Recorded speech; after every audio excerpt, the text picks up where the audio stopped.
तर आपण पाहिलं पर्सनॅलिटी डेव्हलपमेंटमध्ये कम्युनिकेशन, लिसनिंग, एनर्जी मॅच हे काही गोष्टी आहे. पण पुढे काय? सगळ्यात महत्त्वाची एबिलिटी म्हणजे मेंटल क्लॅरिटी. कोणाकोणाला ही मेंटल क्लॅरिटी योगा करून भेटते, तर कोणाला मेडिटेशन करून, कोणाला म्युझिक वाजवून, तर कोणाला डान्स करून, तर कोणाला ड्राईव्ह करता करता. थोडक्यात सांगायचं म्हणालो, तर एक ॲक्टिव्हिटी ज्यामध्ये तुम्ही एकाग्र राहून तासोनतास राहू शकतात. मेंटल क्लॅरिटी खरं तर एका मसलसारखी आहे आणि खूप जरुरी आहे कोणत्याही सिच्युएशनला ॲनलाईज करायला, इंटरप्रेट करायला आणि त्या बेसिसवर एक प्रकारचा डिसिजन द्यायला. विचार करा, 2 व्यक्ती आहे. एकाचं मन खूप विचलित आहे. 10 ठिकाणे धावतंय. दुसऱ्याचं मन शांत आहे. तो विचार करतोय, की समोरच्याला ह्याच्याकडून काय पाहिजे?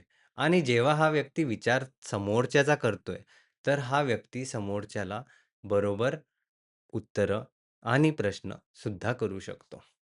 पण जो ऑलरेडी 10 गोष्टींमध्ये गुंतलेला आहे, तो व्यक्ती थोडासा डिस्कनेक्टेड राहणार. आता हे 10 गोष्टी त्या व्यक्तीसाठी खूप जास्त इम्पॉर्टंटही असू शकतात. तो एका संशोधनासाठी लागला असणार. आपल्याला माहिती नाही. पण सध्याची आपली प्लेलिस्ट ही बिगिनर फ्रेंडली आहे आणि माझं तर एवढंच सांगणं आहे, की तुम्ही जेही गोष्ट करणार ती मन लावून एका स्थिरतानी करा. मला जर विचाराल, माझ्यासाठी ती गोष्ट म्युझिक, फिटनेस आणि टेक्नॉलॉजी आहे. या 3 गोष्टींमध्ये मी जेव्हा असतो, मी खूप रमतो आणि या गोष्टींवरून मी जेव्हा काही महिन्यांसाठी ट्रॅव्हल करतो, तेव्हा माझी मेंटल क्लॅरिटी टेस्ट होते. कारण जेव्हा तुम्ही ट्रॅव्हल करता, तेव्हा सगळं काही नवीन असतं. नवीन जागा, नवीन भाषा, नवीन लोकं, तुम्हाला नवीन साइनबोर्डपासून खाण्याचे पदार्थ, सगळं काही नवीन. तर तुम्हाला तिथे टोटल प्रेझन्समध्ये राहायला लागतात.